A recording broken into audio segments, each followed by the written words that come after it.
Magandang araw mga bata, ako ang inyong guro na si Princess De Leon at ating tatalakayin ngayon ang patungkol sa semantika.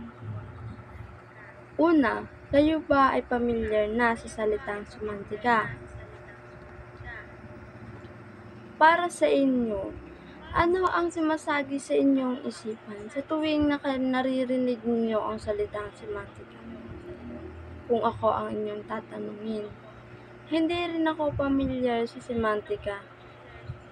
Ngunit, nung akin itong napag-aralan, nagkaroon ako ng ideya na ang semantika pala ay isang pagpapakahulugan sa isang bagay. Ngayon, ating alamin kung ano nga ba talaga ang kahulugan ng semantika. Pero bago yan, ibigay ko muna sa inyo ang aking tatlong layunin. Una, ang mga mag-aaral, kayo, ay inaasahang matukoy ang kahulugan ng salitang semantika. Nais ko na pagkatapos ng aralin natin ito, ay magkaroon kayo ng idea o magkaroon kayo ng kaalaman patungkol sa salitang semantika. Pangalawang layunin, inaasahang mabibigyan ng pagkakahulugan ang salitang konotasyon at denotasyon. Siyempre, sa ating talakayan ngayon, hindi lamang semantika ang ating tatalakayin. Meron din tayong dalawa, ang konotasyon at denotasyon. Sa aking pangatlong layunin, inaasahan na matutukoy ang pagkakaiba ng konotasyon at denotasyon. Base sa ating layunin, kayo ba ay nagagayak ng malaman kung ano nga ba ang patungkol sa semantika at konotasyon at denotasyon? Atin na itong simulan, kaya't samahan ninyo ako. Una, bigyan muna natin ng pagpapakahulugan at paliwanag ang salitang semantika. Ayon rito, ang semantika ay tumutukoy sa pampilosopiya at pang-agham na siyentipikong pagpapakahulugan. Ito ay mula sa pandiwang Griego na semaino, na ang ibig sabihin ay mga hulugan, o sa pangalang semantikos na ang ibig sabihin ay makahulugan. Sa katagalan, ginamit ito sa pagpapakahulugang linguista. Ito ay mula sa New World Encyclopedia Britannica U 16506. So sabi dito, ang semantika raw ay mula sa pandiwang Griego na semanyo, nang ibig sabihin ay mga hulugan, o sa pangalang semantikos nang ibig sabihin ay makahulugan. Mula sa binigay na pagpapakahulugan sa salitang semantika, nagkaroon tayo ng idea na ang semantika pala ay isang pagpapakahulugan o mga hulugan ng isang salita. Meron pa tayo dito ang ikalawang pagpapaliwanag patungkol sa semantika. Ito naman ay ayon kay Lyons, ang mga kahulugan ay tumutukoy sa mga ideya o konsepto na pwedeng ilipat mula sa isipan ng nagsasalita tungo sa isipan ng tagapakinig sa pamamagitan ng paglalarawan ng mga ito sa wika. Tinatawag itong konsepto o mental image ang mga paglalarawang ito sa isipan ng tao. So, at sabi rito, ayon kay Lyons, ang mga kahulugan daw ay tumutukoy sa ideya o mga bagay na nabubuo sa ating isipan, at ito ay ating naibabahagi tungo sa ating pagsasalita o pakikipag-usap sa ibang tao. Tulad ng ating ginagawa ngayon, ako ay mayroong ideya patungkol sa semantika at aking itong ibinabahagi sa inyo. Naiintindihan niyo po ba?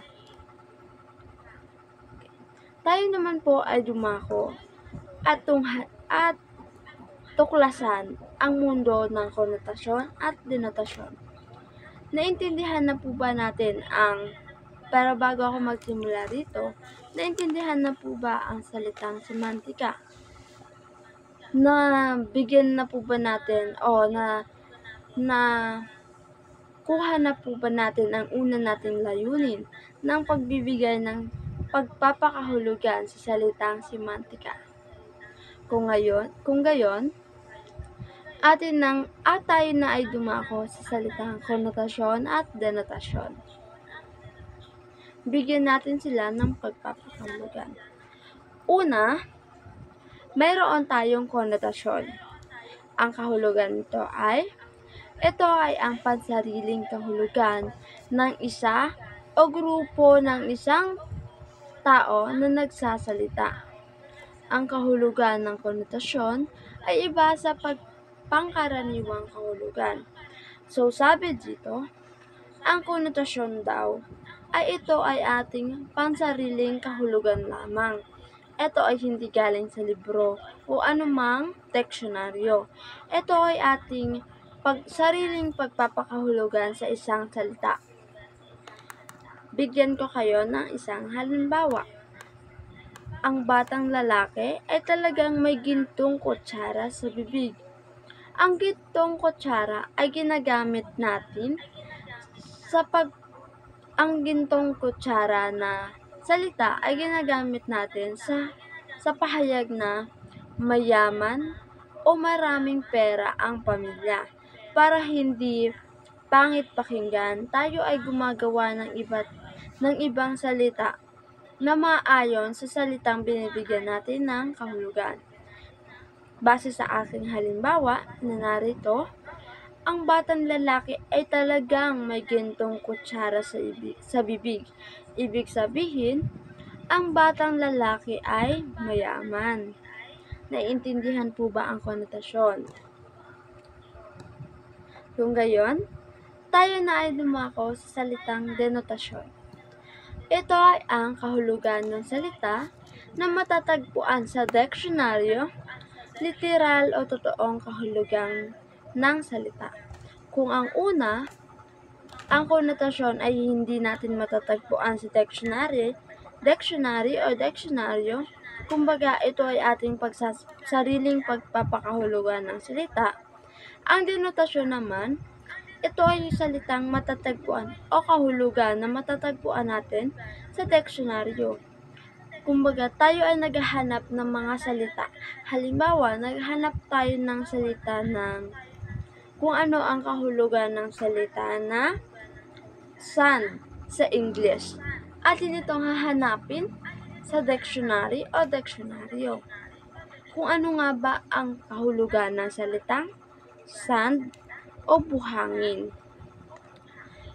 Para inyong mas maunawaan, bigyan ko kayo ng kahulugan. Pusang itim.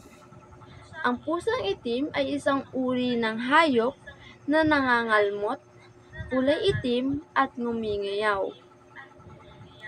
Ano ang napansin ninyo sa konotasyon at denotasyon? Kung ang una, gintong kutsara sa bibig ang ginamit sa pangungusap na ang kahulugan ay mayaman o maraming pera. Dito naman, inilagay na mismo ang salita na ginamit natin, ang pusang itim, at ibinigay na ang kanyang kahulugan, na ito ay isang uri ng hayop na nangangalmot, kulay itim, at ngumingiyaw. Inyo na po bang naunawaan? Ating bigyan ng pagkakaiba o ating tunghayan ang pagkakaiba ng salitang konotasyon at denotasyon. Una, sabi ko nga sa aking talakayan kanina, ang konotasyon, ito ay ang salitang nagmula lamang sa ating sariling ideya. Ito ay nagmula lamang sa ating sarili o ating pagpapakahulugan sa isang salita. Ang denotasyon naman, ito ay ang mga kahulugan ng salita na mula sa deksyonaryo na ating nakikita o nahanap sa mga deksyonaryo, aklat at iba pa. Inyo na po ba itong naunawaan? Kung gayon, kayo naman po ang bibigyan ko ng pagsusulit. Maaari niyo po bang bigyan ng tag-isang konotasyon at denotasyon ang salitang ahas? Paki-comment po sa paki-comment, mag-iwan ng komento sa baba kung ano ang inyong kasagutan. At hanggang dun lamang po, muli ako ang inyong guro na tumalakay patungkol sa semantika, konotasyon at denotasyon. Yun lamang, maraming salamat at magandang umaga.